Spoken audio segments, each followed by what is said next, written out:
Hi అందరికీ. First time మా ఛానల్‌ని చూస్తున్నట్టయితే కింద బెల్ ఐకాన్ ఉంటుంది. ఫస్ట్ ఎళ్లి దాన్ని సబ్స్క్రైబ్ చేసుకొని ఒక చిన్న లైక్ అయితే కొట్టండి. ఈరోజైతే బేబీస్‌కి ఎంతో హెల్తీ ఫుడ్ అయిన తోటకూర రెసిపీ నేను చూపిస్తున్నాను.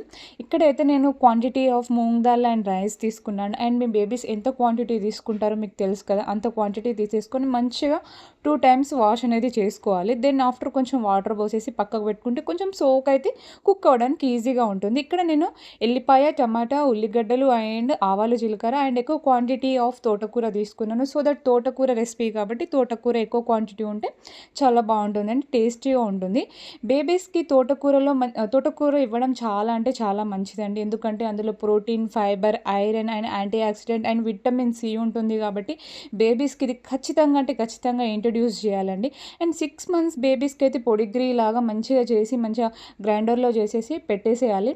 చాలా అంటే చాలా మంచిదండి. కొంతమంది మమ్మీస్ చాలా వరీ అవుతూ ఉంటారు ఏ ఫుడ్ పెడితే బాగుంటుందని చెప్పేసి. వెజ్జీస్ అండ్ ఇలాంటి ఆకుకూరలు బేబీస్కి పెట్టడం వల్ల వాళ్ళకి మంచి హెల్త్ బెనిఫిట్స్ ఉంటాయి. సో నేను మాత్రం మా రిచ్కి ఎక్కువ వెజ్జీస్ ఇలాంటి తోటకూర కానీ ఆకుకూరలు కానీ పెట్టడానికే ట్రై చేస్తూ ఉంటాను. అండ్ ఇక్కడ కొంచెం టేస్ట్ కోసం అని చెప్పేసి నేను టమాటో కూడా వేసాను ఇందులో. చాలామంది టమాటా స్కిప్ చేస్తూ ఉంటారు. హ్యాజ్ యువర్ విష్ అండి. మీ బేబీ టేస్ట్ని బట్టి మీరు కుక్ చేసుకోవాల్సి ఉంటుంది. సో రిచ్చికి అయితే నేను అన్నిట్లలో కొంచెం కొంచెం టమాటా అనేది యాడ్ చేశాను. ఇక్కడ అన్ని ఆల్ వెజిటేబుల్స్ నేను చూపించినట్టు 1 బై 1 వేసేసుకొని మంచిగా మగ్గిపోయిన తర్వాత మనం ఏదైతే ఫస్ట్ సోక్ చేసుకున్నామో రైస్ అండ్ పెసరపప్పు, సో అది వేసేసుకొని అడ్జస్టబుల్ వాటర్ పోసేసుకొని మంచిగా మెత్తగా ఉడికించుకోవాలి. మెత్తగా ఇక్కడ మనం ఎందుకంటే కుక్కర్లో వేయట్లేదు కాబట్టి మెత్తగా ఉడికించుకున్నప్పుడు కొంచెం స్మాష్ చేసుకోవడానికి ఈజీగా ఉంటుంది. అండ్ చిన్నపిల్లలు తిన్నప్పుడు కూడా వాళ్ళకు గొంతుకు అడ్డుపడకుండా వాళ్ళు హ్యాపీగా తినగలిగేలాగా ఉండాలి.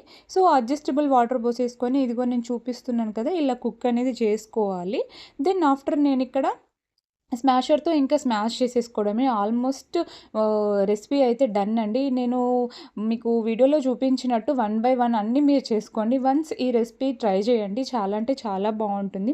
మా రిచ్ అయితే చాలా బాగా తింటారు ఇలాంటివి. అండ్ ఇలాంటివి పిల్లలకి ఇంట్రడ్యూస్ చేయడం కూడా చాలా మంచిది. అండ్ నేను ఇంతకుముందు అప్కమింగ్ కూడా చాలా ఫుడ్ వీడియోస్ చేశాను. సో వన్స్ వెళ్ళి మీరు అవి కూడా చూడండి. నేను కింద డిస్క్రిప్షన్లో వాటి లింక్స్ అనేది ప్రొవైడ్ చేస్తాను. సో దట్ ఇక్కడైతే నేను మంచిగా స్మాష్ చేసేసుకున్నాను. సో మీ పిల్లలు ఎలా అయితే ఇష్టపడతారో కన్సిస్టెన్సీని మీరు ఆ విధంగా చేసుకోవాలి. వాటర్ అడ్జస్ట్ చేసుకోవచ్చు, నో ప్రాబ్లం. కుకింగ్లోనే కాకుండా ఇలా మనం స్మాష్ చేసినప్పుడు అది కొంచెం గట్టి పడుతూ ఉంటుంది. సో దట్ మీరు మీ పిల్లలు ఎలా తినగలుగుతారో చూసుకొని కన్సిస్టెన్సీ అలా మీరు ప్రిపేర్ చేసుకొని బేబీస్కి పెట్టండి. అండ్ చాలా అంటే చాలా మంచిదండి. ఇందులో vitamin C, iron, protein, antioxidants చాలా అంటే చాలా బాగుంటాయి ఆకుకూరలలో. సో ఖచ్చితంగా మీ బేబీస్కి మంచి ఫుడ్ ఇవ్వడానికి ట్రై చేయండి. ఇంకో వీడియోతో మళ్ళీ కలుస్తాను. అంతవరకు రిచీస్ మామ్ సింధు. చూడండి రిచి ఎలా తింటారు. Bye bye, take care. I don't think so. No, no, no, no. I don't think so. No, no, no, no. It's never, ever, ever, ever, ever, ever gonna happen. I don't think so. No, no, no, no. I don't think so.